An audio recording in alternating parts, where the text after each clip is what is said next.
Boa noite, pessoal. Hoje a aula vai ser sobre tempos cirúrgicos. O que são tempos cirúrgicos? Os tempos cirúrgicos são tempos fundamentais da técnica cirúrgica. Então, é a base, né, de toda cirurgia, ela se condensa em três itens distintos. Primeiro é a diérese, depois nós vamos discorrer sobre cada um deles. O segundo, hemostasia, e o terceiro, a síntese. O que é diérese? É um conjunto de manobras manuais e ou instrumentais que visam acessar, dividir, afastar os tecidos com a finalidade terapêutica ou diagnóstica, né? Então, a diérese é o acesso cirúrgico mesmo, seja ele com bisturi, com uma tesoura, né? É a parte que corta, né? O nosso acesso cirúrgico. Como que a gente classifica essa diérese, né? A gente classifica quanto à presença ou não de sangramento. Então, uma diérese cruenta é uma diérese que tem perda de sangue. Já uma diérese incruenta é uma diérese que tem uma mínima ou nenhuma perda de sangue. Tá? Então, como exemplos, depois a gente vai discorrer sobre eles, mas de diéreses cruentas, a gente tem incisão, né, que é feito com bisturi, a punção, punção-incisão, curetagem, o desbridamento e escarificação. Já como diérese incruentas, a gente tem o arrancamento, a divulsão, a utilização de eletrobisturi, né, e também de criocirurgia. O arrancamento pode ser que seja cruento também. Então, falando de diérese cruentas, né, a mais utilizada é a incisão. Então, como que se realiza? O que é a incisão? É uma incisão mesmo, né, um corte ou uma secção com instrumento cortante, seja com um bisturi, né, ou com uma tesoura.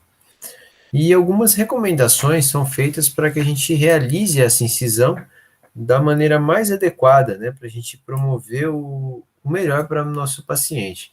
Então, utilizar o corpo da lâmina, não a pontinha da lâmina, né? Deixa eu apontar aqui. Então, com o corpo da lâmina, para evitar incisão em bisel. É interessante.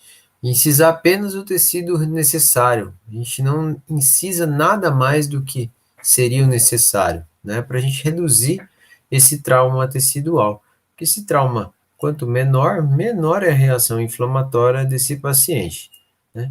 Fazer também a incisão em um movimento único, porque se a gente fica passando essa lâmina de bisturi diversas vezes para realizar essa incisão, a chance da gente fazer vários cortes paralelos ali, né, aumenta bastante e as bordas tendem a ficar irregulares. Então, fazendo no movimento único, essas bordas tendem a ficar mais regulares, que vai facilitar na nossa síntese.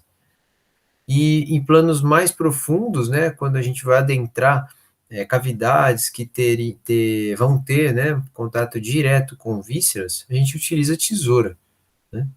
O bisturi, na verdade, a gente utiliza basicamente para pele, ou para quando vai seccionar alguma coisa, mas na incisão, processo a cavidade abdominal, né, seria apenas para incisar a pele.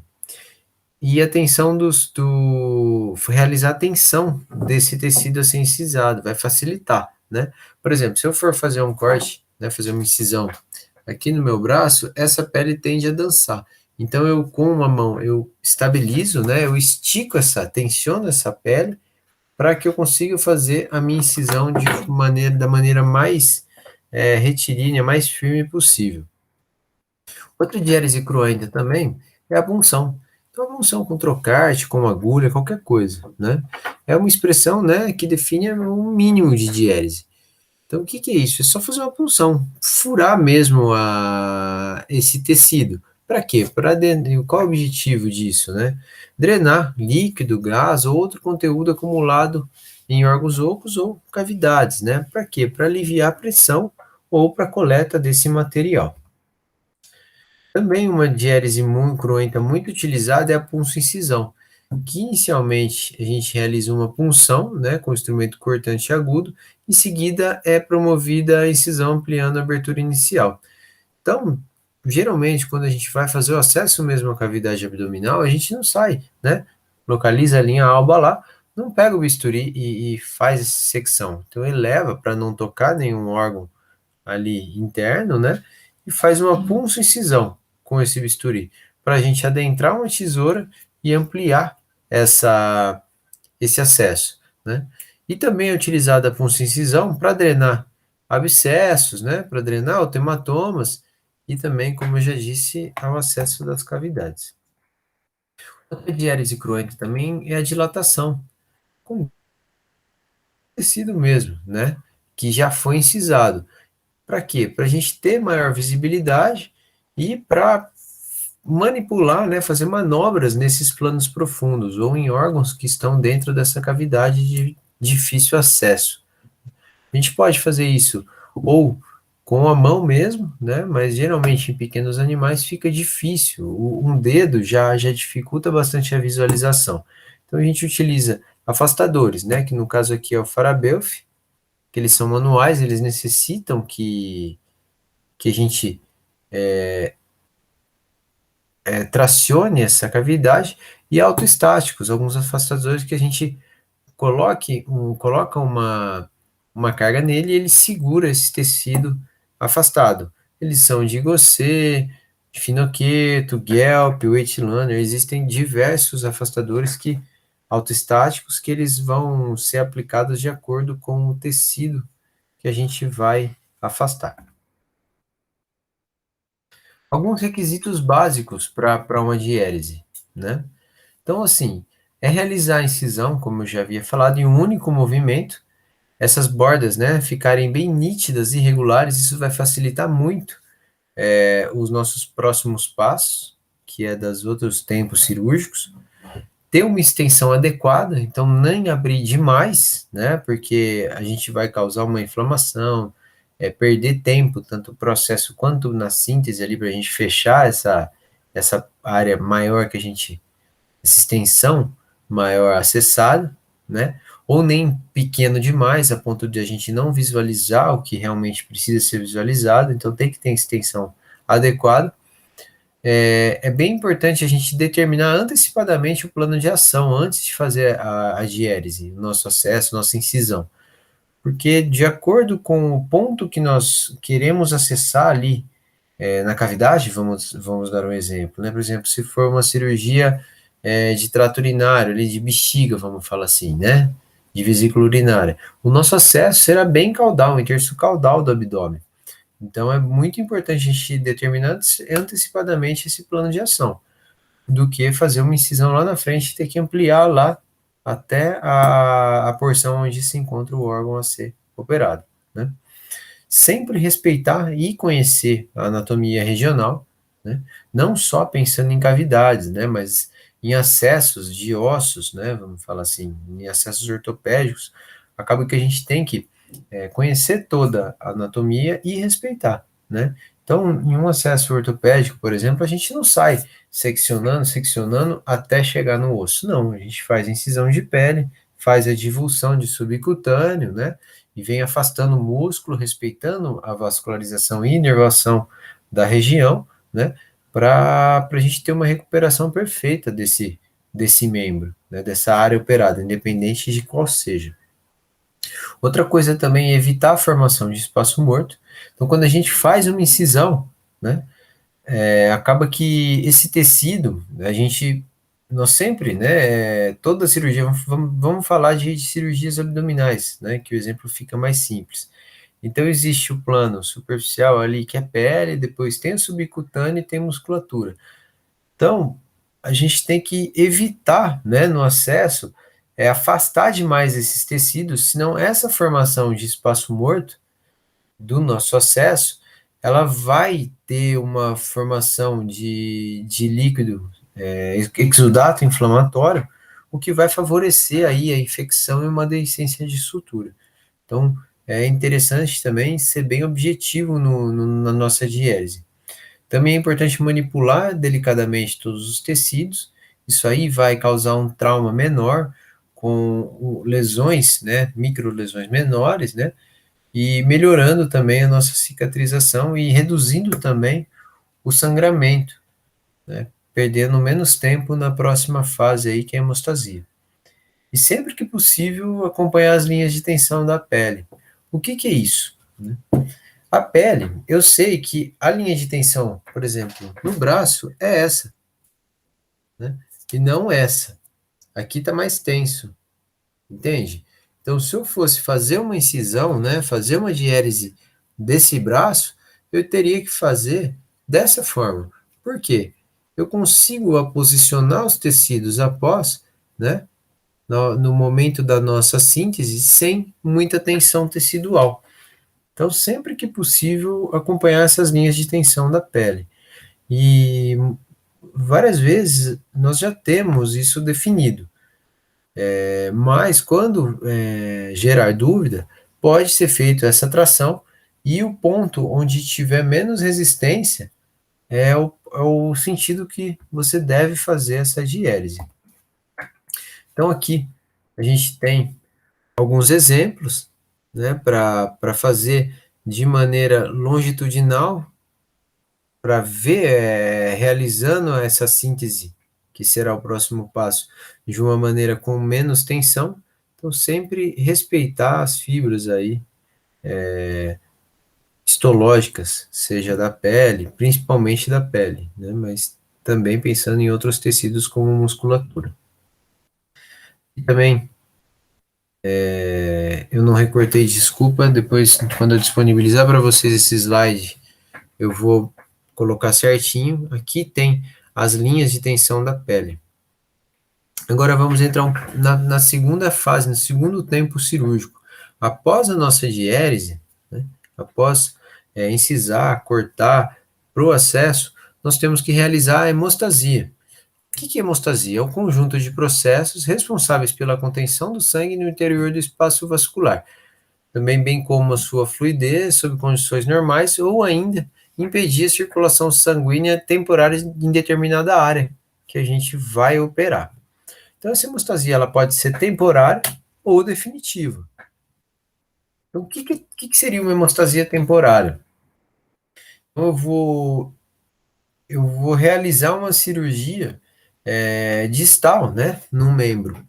Então, eu faço um garrote, um torniquete, opero aquilo lá, contendo essa hemorragia com essa compressão do membro, envolvendo os vasos, aí, uma compressão vascular, e após o término, eu retiro isso, esse torniquete, esse garrote. E assim eu faço uma hemostasia temporária, como ela pode ser definitiva. Então, em algum tipo de cirurgia que existe uma hemorragia capilar ou uma hemorragia de algum órgão que foi realizada uma diérese, eu preciso conter essa hemorragia, realizar a hemostasia desse órgão. Então, eu vou realizar ela com um fio ou com um eletrobisturi, né, eletrocautério, de maneira a promover essa hemostasia definitiva. Qual que é o problema? Os problemas da hemorragia. Ela reduz a visibilização no campo cirúrgico. Então, muito sangue, a gente não vendo o que está se passando, acaba que ficamos sem ação, né? O que não se vê, não se faz, vamos falar assim. Então, a hemorragia dificulta bastante, por isso a importância da homeostase. E também, essa hemorragia causa hipóxia tecidual, porque esse sangue teria que estar indo para algum tecido. Esse acúmulo de sangue favorece infecções, porque esse sangue funciona muito bem como meio de cultura. Esse sangue também retarda, essa hemorragia retarda a cicatrização, porque antes de cicatrizar, tem que absorver todos esses coágulos, esse sangue que está ali envolvendo os tecidos. Uma hemorragia muito intensa pode levar esse animal a um choque hipovolêmico, podendo levar também a um óbito. Então, tem algumas regras para a gente realizar a hemostasia. Então, como que a gente vai proceder num caso de hemorragia? Então, a hemostasia, ela deve ser realizada plano por plano. Então, por exemplo, eu falei na hora da diérese que a gente fazia a incisão primeiro na pele, depois divulsão do subcutâneo, para depois fazer uma punção-incisão na musculatura e acessar essa cavidade.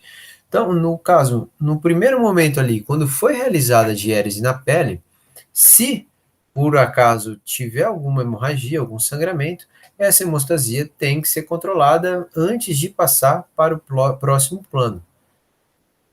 Então, hemorragias capilares, elas são mais fáceis de controlar. A gente pode controlar essa hemorragia por métodos manuais, né? Então, seja por compressão, digital mesmo ali, ou comprimir utilizando uma gase, esse tecido que está hemorrágico, ou então por equipamentos de geração de calor, que basicamente na rotina de pequenos animais nós utilizamos o eletrocautério ou eletrobisturi. Então é um gerado calor, mas por meio de eletricidade. Já os vasos calibrosos, né, hemorragia de vasos calibrosos, acaba que temos que realizar ligaduras transitórias ou definitivas. Isso nós vamos trabalhar de forma transitória ou definitiva, dependendo da nossa conduta, o que nós precisamos realizar de procedimento nesse caso. O ideal também para realizar a hemostasia é incluir, principalmente pensando em ligadura ou mesmo pinçamento, em pinçamento, o mínimo de tecido, né? Então, o que acontece? Tem um tecido sangrando e eu vejo uma capilaridade bem pontual. Então, eu tento fazer o pinçamento, né? Ou então a ligadura do mínimo de tecido, tentar individualizar esses vasos que estão com essa hemorragia ativa. Realizar a ligadura de artéria e veia quando correm junto, por exemplo, na mastectomia, né? Numa cirurgia de retirada de mamas de cadelas fêmeas devido à ocorrência de neoplasias mamárias. Ali na artéria e veia pudenda externa, são vasos bem calibrosos ali, que estão na região inguinal do paciente. Então, deve-se realizar a ligadura dessa artéria e dessa veia de forma individual, não fazer a ligadura dos dois juntos. Por quê? Isso aí pode ser que forme fístula arteriovenosa, que elas se comuniquem, né, no futuro devido no processo de cicatrização e seja um vaso ali, uma neoformação vascular. E também, quando vai se realizar uma amputação, vamos falar assim, de membro, né, uma retirada de algum órgão, devido a uma neoplasia ou uma infecção, então, primeiramente, nós vamos ligar as vias de drenagem. Por quê? Porque durante a manipulação desse tecido, por exemplo, uma perna, né?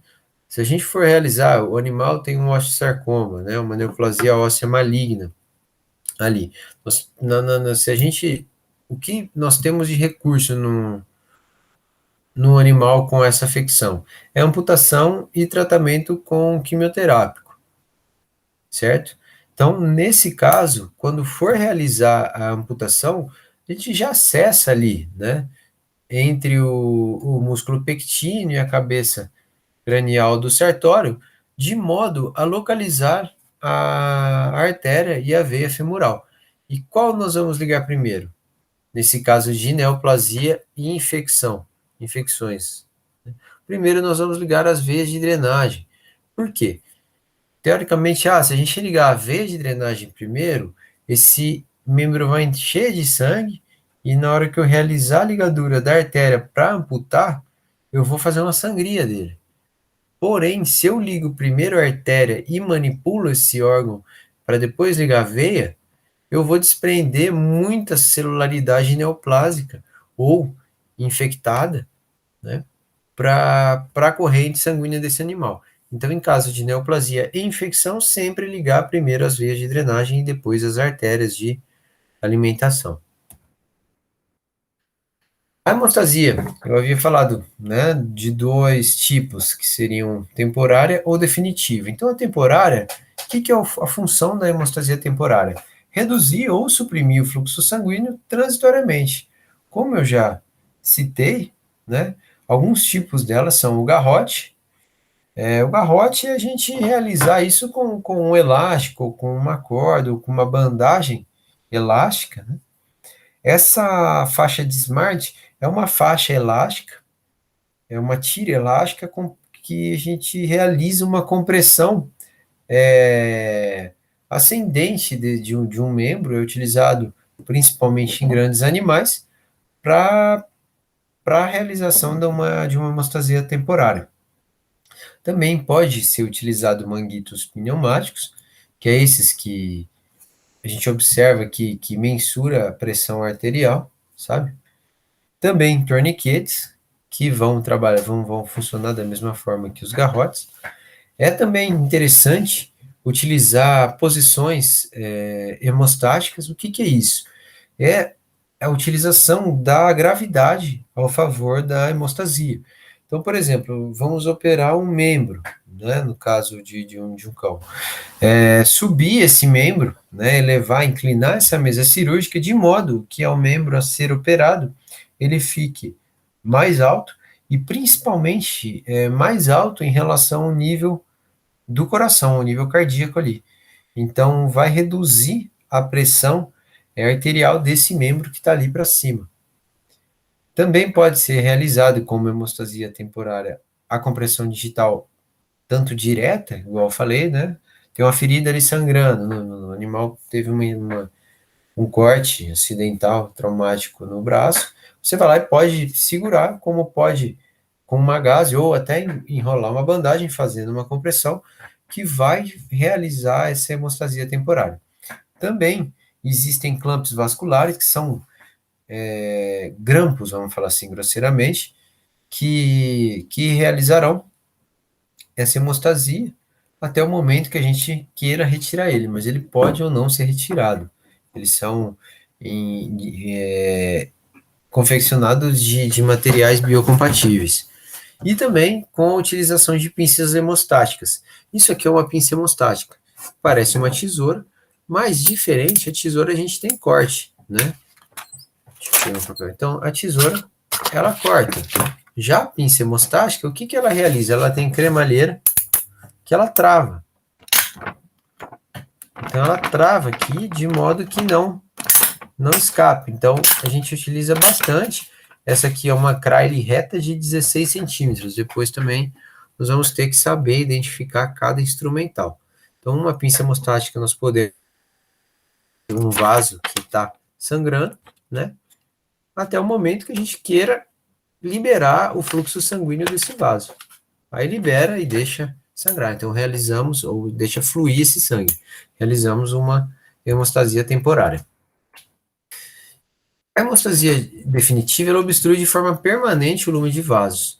Então, pode ser com pinças hemostáticas que, se por um acaso nós deixarmos essas pinças por muito tempo, ela vai colar esse vaso, ela vai colabar de forma definitiva, fazendo uma angiotrepsia, né, ou com arrancamento ou com colabamento. E também, nós isolando apenas um vaso a ser ligado, né, imagina um vaso, e realizar a torção dessa pinça hemostática, acaba que realiza-se uma hemostasia definitiva. A ligadura vascular, o que é isso, uma ligadura vascular?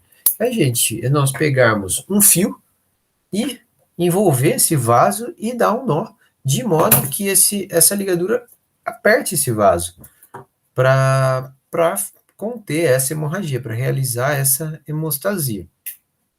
A ligadura também, né, pode ser simples ou em massa. O que é simples? Eu individualizar bem esse vaso e realizar a ligadura apenas nele, ou então, por exemplo, está sangrando numa região aqui.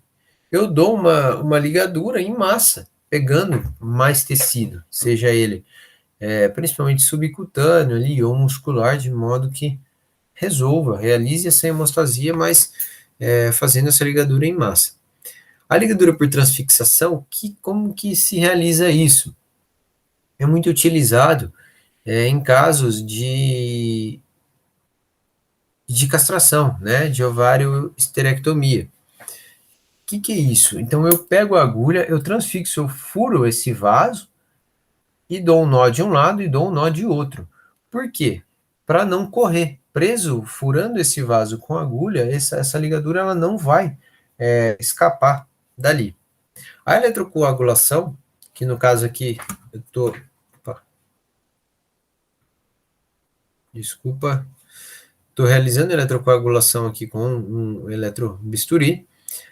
ela funciona muito bem em artérias com menos de 1 milímetro de diâmetro, e em veias, né, de menos ou igual a 1 milímetro, em veias de até 2 milímetros de diâmetro. Também pode ser realizada a termocauterização, que são a termocauterização mesmo, aquece com calor, né? A eletrocoagulação é com uma energia elétrica, uma corrente com uma voltagem alta. Já a termocauterização é com calor, então aquece-se Existem alguns instrumentais também geradores de calor que você realiza de modo a cauterizar, queimar esse vaso e realizar essa hemostasia. Pode ser também por fotocoagulação, que é realizado da mesma forma, só que com aparelhos de raio laser, e pode também se realizar a frio, com nitrogênio líquido. Temos também alguns métodos químicos que podem ser utilizados em via tópica. Então, por exemplo, o animal está com uma hemorragia capilar discreta, uma laceração por briga, ou uma epistaxe, hemorragia gengival ou vaginal, a gente pode utilizar água oxigenada a 10 volumes. Então, realiza-se um embebimento de uma gaze com água oxigenada a 10 volumes e coloca-se sobre a área hemorrágica. Também é utilizado, mas está um pouco em desuso, pelo menos em pequenos animais, o perclorato de ferro, o ácido tânico, que é um poderoso adstringente, e o cloreto de cálcio também, como métodos químicos tópicos para hemostasia. Agora nós vamos falar um pouco de métodos químicos parenterais. O que acontece? Vou passar rapidinho aqui, só para a gente não perder muito tempo, que eu estou me estendendo demais. A coagulação sanguínea, ela funciona da seguinte forma, né? Tem a protrombina, que o fígado produz. Então, os tecidos lesados e as plaquetas lesadas, elas produzem tromboplastina. E também, com a vitamina K e cálcio, vão produzir a trombina. O que a trombina faz? A trombina, ela inibe, né? Então, aqui tem o fibrinogênio que vai formar fibrina. Geralmente, existe a plasmina aqui. Por quê? Para não ter coagulação intravascular, para não ter trombos, vamos falar assim, né? Então a plasmina ela está aqui, né, para interromper esse processo de fibrinogênio para fibrina. E a trombina ela combate, na verdade não combate, ela inibe essa plasmina, né? Então ela estimula e a plasmina ela é fibrinolítica, então ela não deixa formar fibrina, que seria o coágulo, né? Seria a nossa coagulação sanguínea. Isso aqui é só para a gente ter na cabeça, mais ou menos, agora para entender o método, né? Como que funcionam os métodos químicos parenterais. Então, tem o ácido epsilon aminoclopróico, então ele atua como inibidor competitivo da enzima plasmina, que, como eu já falei, né, ela tende a dissolver esses coágulos.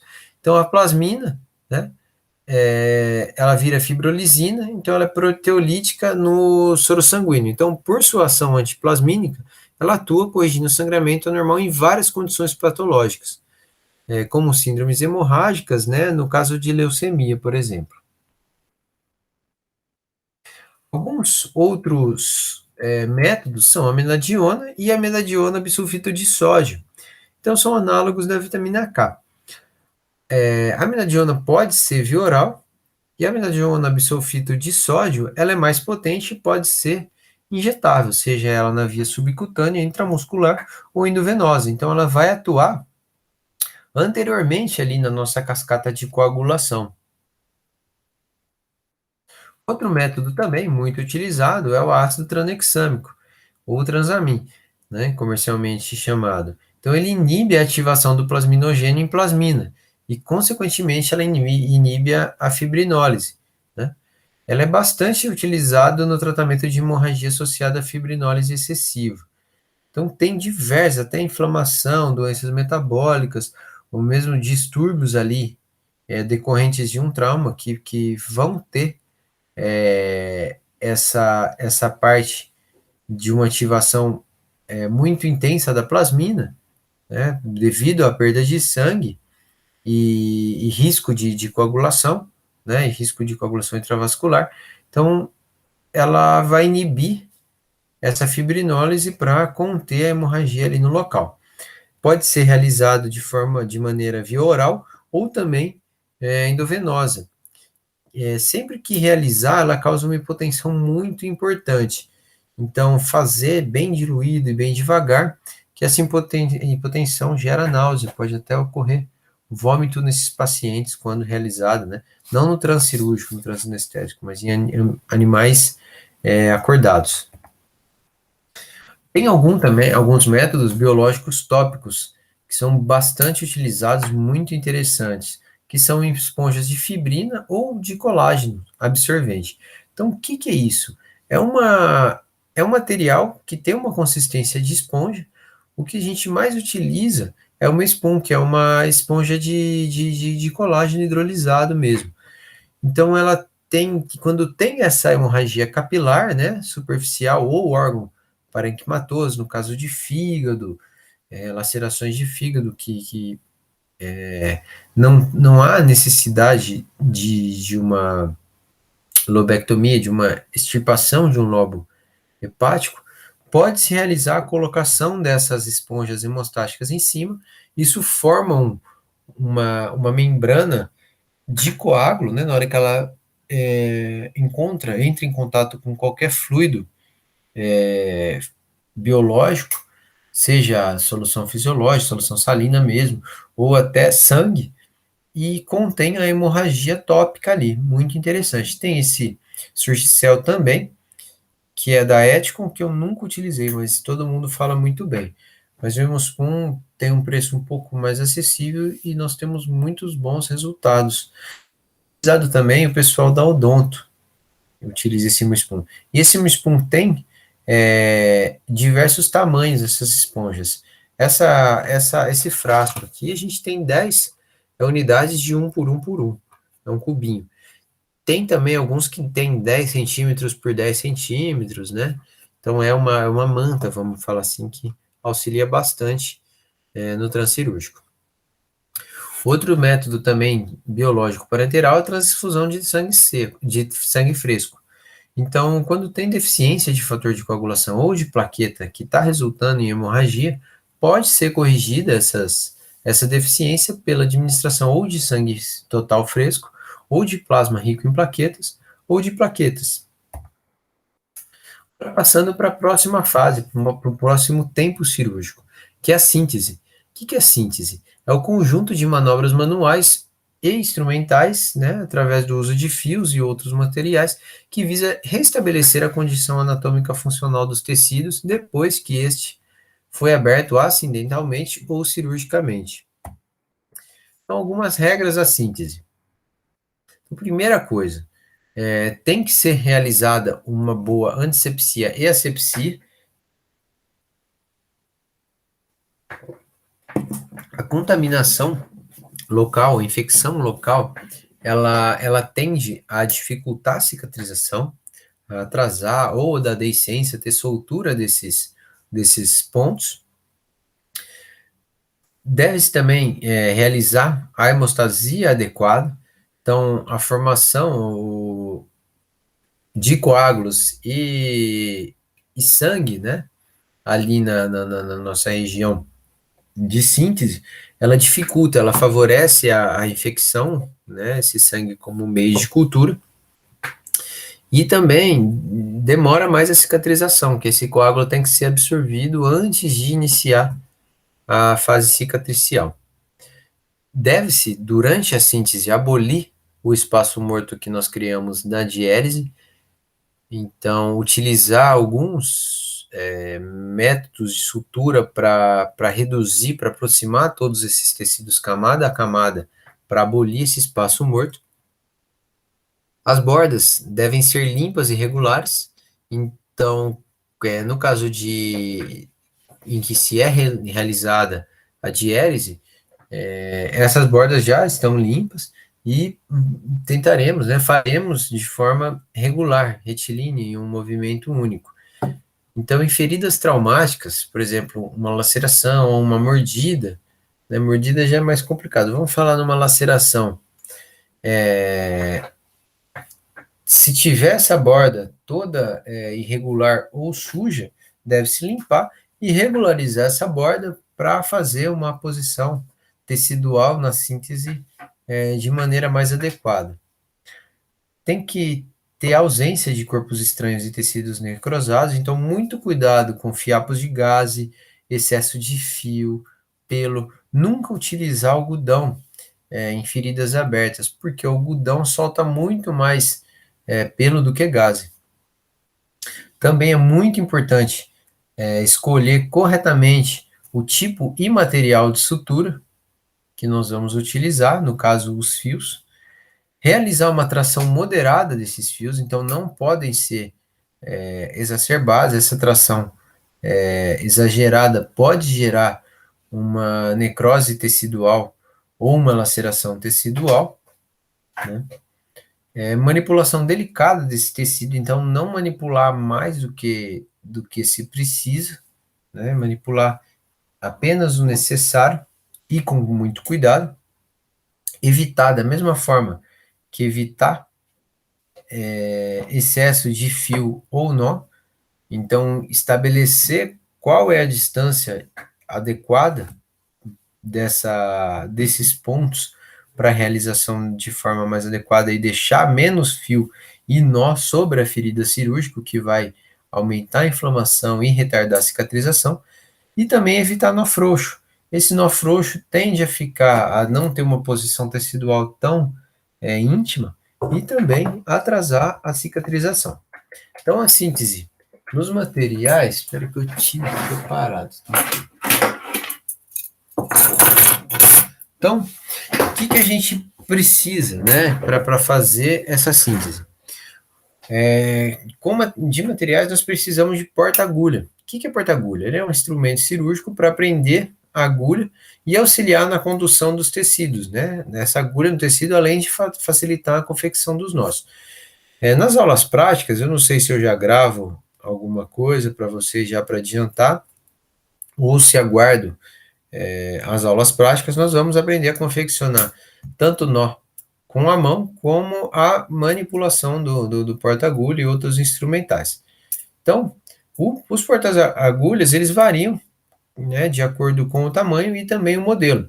Nesse caso aqui da imagem, é o porta-agulha do tipo Mathieu. Esse porta-agulha, ele não dá uma precisão muito adequada, ele dá um torque bom para a gente transpassar tecidos mais grosseiros, porém, eu não tenho muito hábito de utilizar ele. Ele, para suturas mais delicadas, acaba na hora de liberar a agulha, você pode causar um trauma grande nesse tecido, complicando todo o seu procedimento. E tirando que essas cremalheiras aqui, dependendo do lado que ela virar, pode vir a rasgar a luva. Esse outro tipo é o Mayweather. É um porta-agulha que é universalmente mais utilizado, tanto para grandes quanto para pequenos animais, devido à facilidade, diversidade dele também, você consegue utilizar em qualquer tipo de cirurgia, ele tem uma resistência boa, e também ele consegue ter uma precisão muito melhor do que do Mathieu. Eu particularmente uso Mayweather só. Tá aqui um Mayweather. O que acontece? Vocês estão vendo que é a diferença aqui entre os dois porta-agulhas? Basicamente, esse que tem cabo dourado, ele significa que ele tem vidia. Vidia é um material aqui que tem na ponta, né? Quando se tem, que ele é um pouco mais rico em carbono e ele tem 7 vezes mais a resistência do que o aço inoxidável. Então, é um porta-agulha que ele não se desgasta tão fácil. Então, ele pega a agulha e segura muito melhor mesmo um fio do que o convencional, mas funciona muito bem. Trabalhei muito tempo com porta-agulha sem vidia, tá? E como se manipula, como que se segura um porta-agulha? Isso é importante vocês atentarem. Então, o porta-agulha ele é segurado, né, com o dedo anelar e com o dedo polegar, de modo, né, que a gente tenha o dedo indicador para guiar a nossa passagem de agulha na hora da síntese, certo? Outro tipo de porta-agulha também é o Otzenegger. Ele tem acoplado ali logo após a parte de pegada da agulha, ele tem uma tesoura acoplada.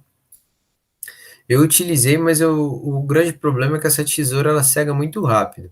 E no final você não consegue um padrão de corte do fio. Eu costumo utilizar a tesoura e o porta-agulha na mesma mão. Aí na hora que eu preciso cortar, eu viro, corto e devolvo para cá. Né? Eu me sinto melhor, não me adaptei muito bem a esse tipo de porta-agulha. Ele, quando está novo, ainda funciona bem. Depois que ele perde o corte da tesoura, não presta.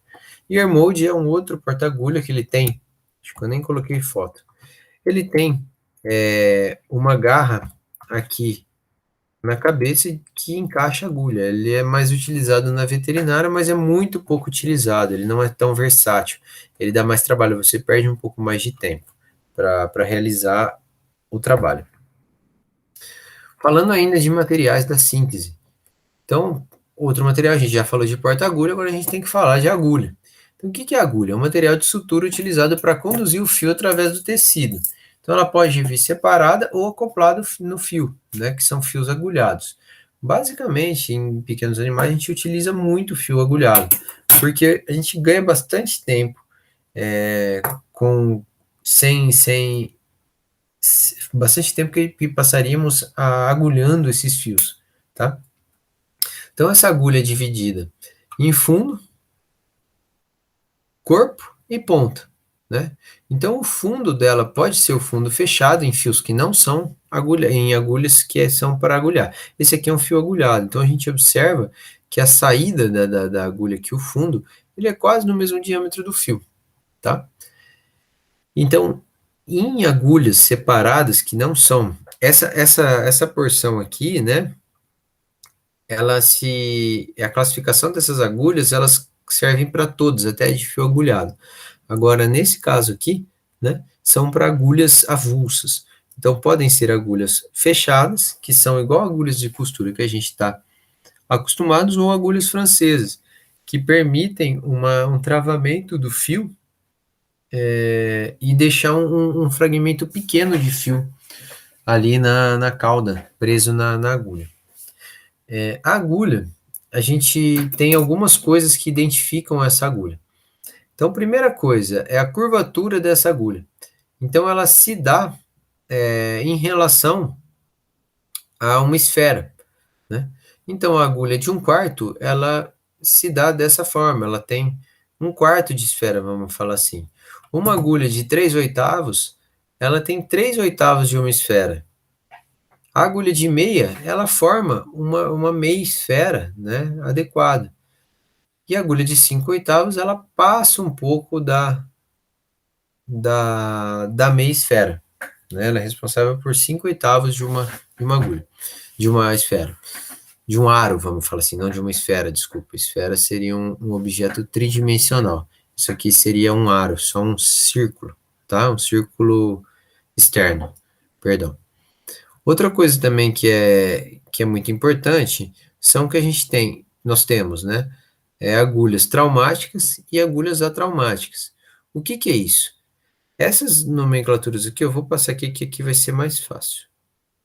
Perdão, desculpa. Mas basicamente, o corpo da agulha, ele pode ser cilíndrico, né? O que é isso? Ele é atraumático, ele é liso, as pontas dele. Você observa aqui, ó. E a ponta também é atraumática. Ela é,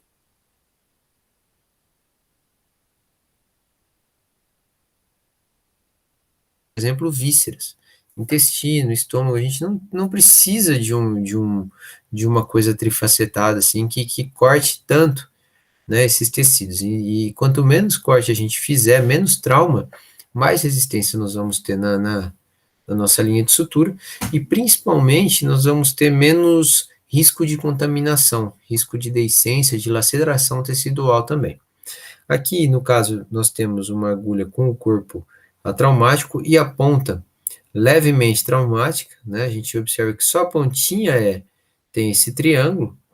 Aqui ainda nós temos, ela logo tende a virar cilíndrica, né? A traumática. E algumas agulhas são traumáticas mesmo. Então, a gente observa que ela é toda cortante, ela é toda trifacetada. E aqui é muito difícil, comercialmente nós não temos tantas opções por aqui, pelo menos na nossa rotina, né, dos locais que eu trabalho. Como material de sutura, né, já falamos do porta-agulha da agulha, nós vamos falar dos fios. Então, o que é o fio? É a porção de material sintético ou orgânico flexível ali. E ele destina-se à contenção ou fixação de estruturas orgânicas por meio de suturas e nós.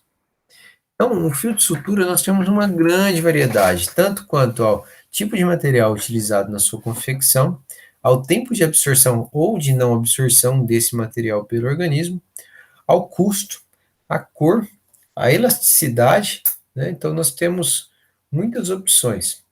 E o diâmetro do fio, ele varia, né? Tem mais, tem até 9 zeros, na verdade. 4, 5, 6, essas medidas aqui eu coloquei o número restrito. Então, o que acontece?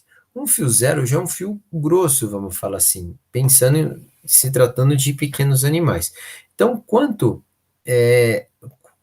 esse número for de 0 a 1, a 2, a 3, a 4, né, for o número isolado, ele tende a ser mais grosso.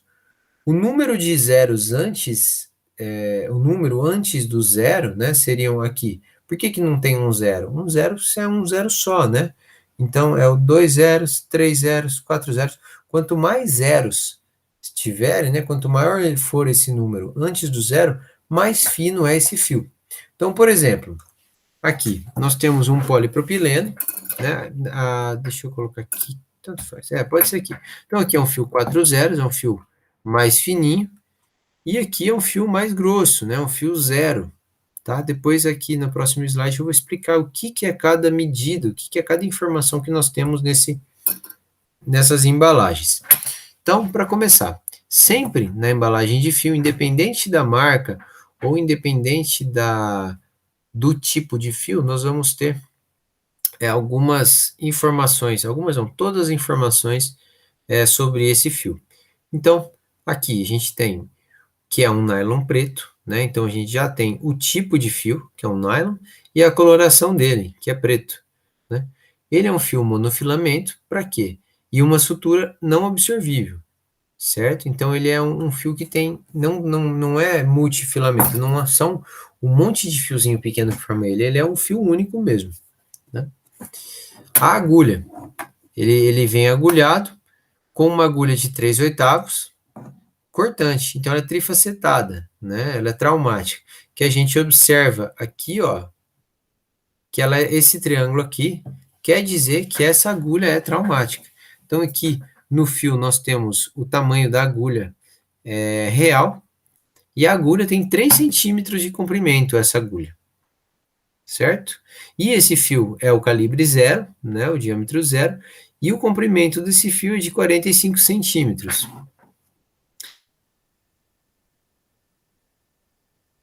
Monofilamentar também, da coloração azul. Por que da coloração? Quanto mais fácil for visualizado o fio, melhor é para o cirurgião, mais confortável, mais rápido é a sutura, certo? Então, o fio monofilamentar, azul, ele é esterilizado no óxido de etileno, ele é não absorvível também, certo? Igual o nylon. O calibre desse fio é 4 zeros, o comprimento é de 75 centímetros, então ele é mais longo que o nylon, mais fino que o nylon. A agulha, a gente vê que ela é atraumática, tá vendo esse pontinho? Ele não é triângulo, igual esse aqui que é trifacetada traumática. Então é uma agulha que ela lesiona menos os tecidos. A agulha, ela é de meia, assim, em relação à circunferência, e ela tem 25 milímetros essa agulha de comprimento. Já esse fio é um fio agulhado de ácido poliglicólico, então ele é sintético, esse aqui também é sintético, certo? Absorvível e a coloração dele é violeta. Ele tem 70 centímetros. O diâmetro, o calibre dele é 2 zeros, tem 70 centímetros de comprimento, a agulha é atraumática, né? É meio de círculo o desenho da agulha, e a agulha tem 40 milímetros de comprimento. Agora nós temos algumas características de fio de sutura ideal. Então, o que é importante no fio de sutura? Que ele tem uma boa segurança ao nó, então que a gente fechando esse nó, ele não escape, que ele tenha uma adequada resistência a tensão, então que de acordo com o calibre dele, que ele tolere uma tensão correta, que seja de fácil manuseio, fácil de trabalhar, com menos formação de memória, que se não fique igual ao fio de telefone, seja de baixo custo, cause uma baixa reação tecidual, não provocar ou manter uma infecção, que não seja alérgico aos tecidos, não ser higroscópico. O que é ser higroscópico? São fios multifilamentos sem banho, vamos falar assim, multifilamentos, que ele tem a capacidade de absorver água, líquido, né? Não possui ação carcinogênica, resistente ao meio no qual atua, então tem fios que são ideais para um local que não são ideais para um outro. Então, o ambiente, o meio que vão atuar, ele vai falar o que é ideal, o que não é, por isso que não existe um fio ideal. Ter uma mínima frição tecidual, então quando passar esse fio, vier puxar ele para passar do outro lado para realizar o nó, que ele tem um mínimo de fricção. Fios monofilamentares têm menos fricção do que fios multifilamentares, que ele mantém as bordas da ferida aproximada até a fase proliferativa de reparação tecidual. Então, que ele mantenha essa força têncil durante o período cicatricial. Então, como que nós vamos escolher, né? Qual que é, na verdade, o fio de sutura ideal? Não existe, né? Ele é muito específico para cada tipo de tecido.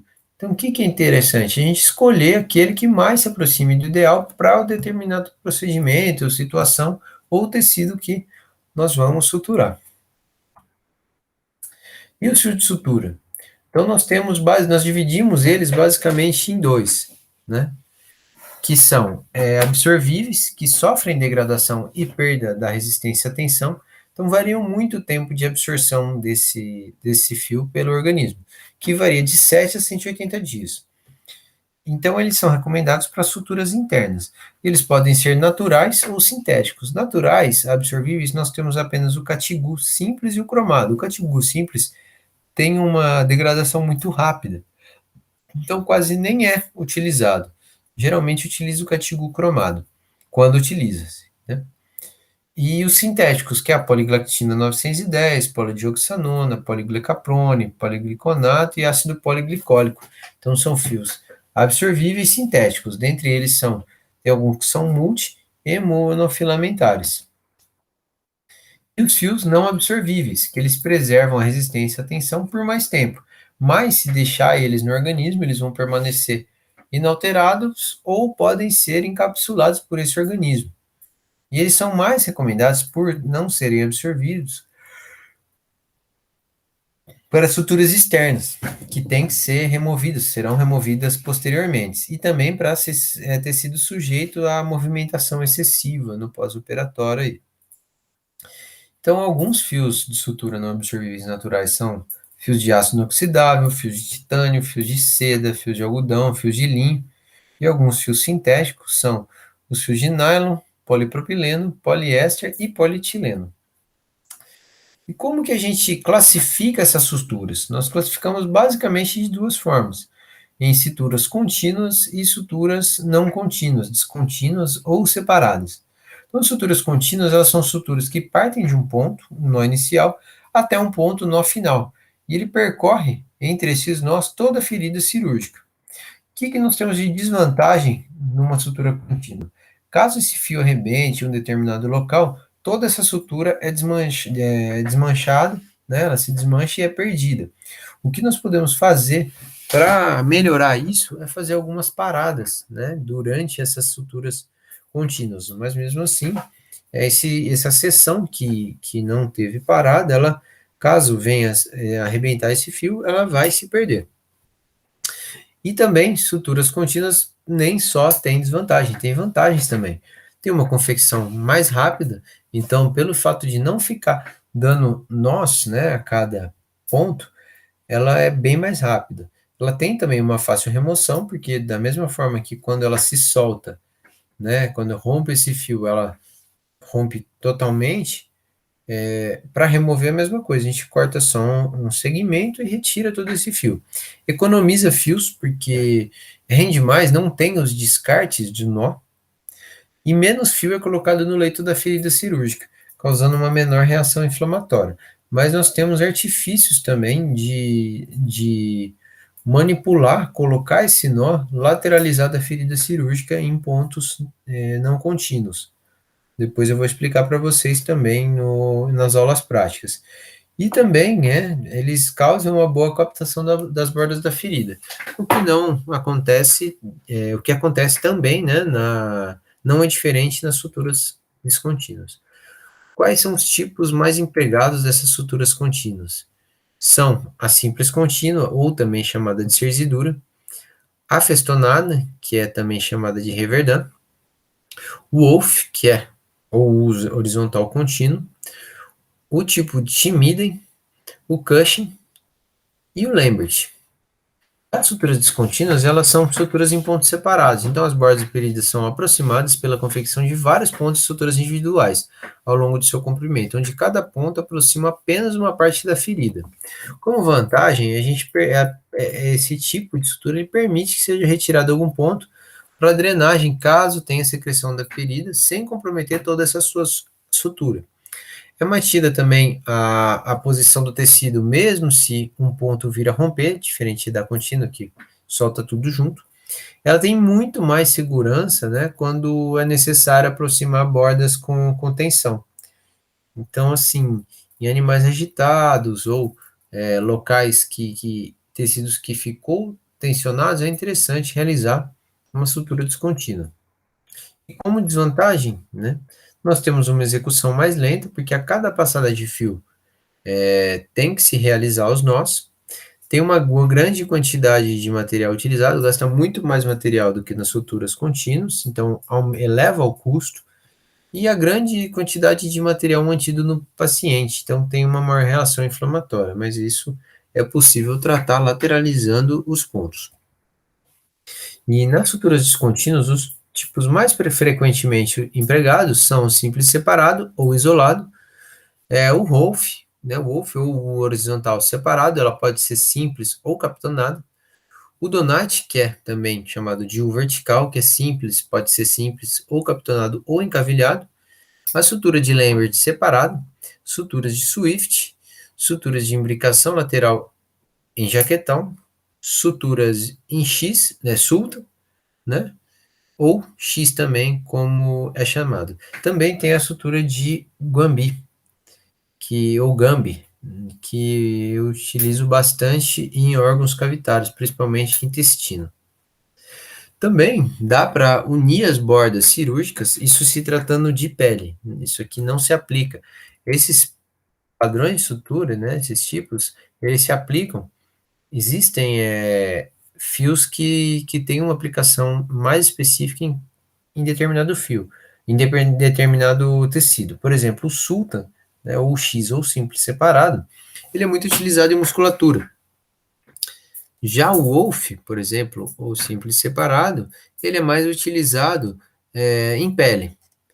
E, no caso, ali, o Cushing, que ele é contínuo, a gente utiliza no subcutâneo. Perdão. Já na pele, nós não podemos utilizar adesivos teciduais cianocrilados, né? No caso aqui desse exemplo, o Vetbond, em musculatura e subcutânea, mas apenas na pele. Mas é uma alternativa interessante. Encarece bastante a cirurgia, mas ganha o tempo, né? Em tempo, então é válido e dá um acabamento interessante. Esse animal não precisa retornar para retirada de ponto, então existem algumas vantagens.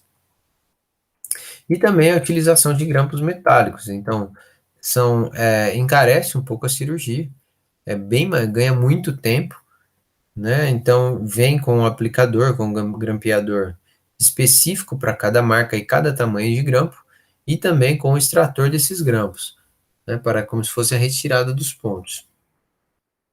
Então é isso, pessoal. Obrigado pela atenção. Eu estou pensando, tudo indica que dia 8 do mês que vem, eu acho que retorna às atividades presenciais na universidade. O que que acontece? E tem mais material teórico para passar para vocês. Eu vou passar semana que vem. Logo eu disponibilizo uma atividade. Eu preciso terminar aqui um formulário daqueles igual eu já havia passando. Mas eu ia ver com vocês de passar, porque sempre, né, é passado um bastidor de sutura. Então, é ou uma tela, um tecido, ou algo confeccionado em EVA. Depois eu vou gravar um vídeo explicando para vocês certinho, que a gente consegue treinar, né, fazer algumas suturas e serve como avaliação. É bem interessante e talvez se fizer à distância, a gente já vem com algumas dúvidas para as aulas práticas e ganha um pouco de tempo para as aulas práticas, porque não sabemos como que vai ser ainda, né? Então, depois eu vou pensar melhor como será feito, conversar com o professor Rodrigo Norberto e entro em contato com vocês. Tá joia? Obrigado pela atenção.